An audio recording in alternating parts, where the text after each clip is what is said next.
Avant de traiter un problème de mécanique, il faut toujours définir un référentiel d'étude. C'est un objet par rapport auquel est étudié le mouvement d'un système. Un référentiel, c'est un repère plus une échelle de temps.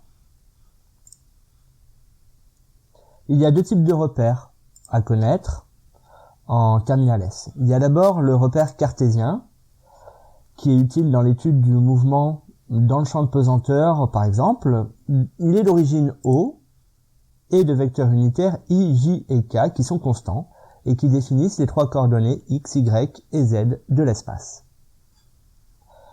Il y a également le repère de Freinet, qui est utile dans l'étude des mouvements circulaires, comme celui des astres par exemple. Il est d'origine le point en mouvement, qui est ici, et qui possède deux vecteurs unitaires T et N. T est tangent à la trajectoire, et dans le sens du mouvement défini par cette flèche courbe, et N, qui veut dire normal, est perpendiculaire au vecteur T et vers l'intérieur de la trajectoire. Ces vecteurs unitaires ne sont pas constants, ils bougent avec le système étudié.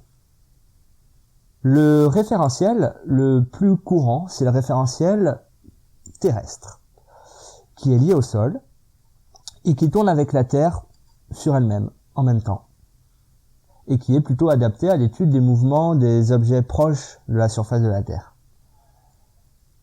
Il y a aussi le référentiel astrocentrique, qui est lié au centre d'un astre et dont les trois axes de coordonnées pointent vers trois étoiles lointaines qui sont supposées fixes, E1, E2 et E3.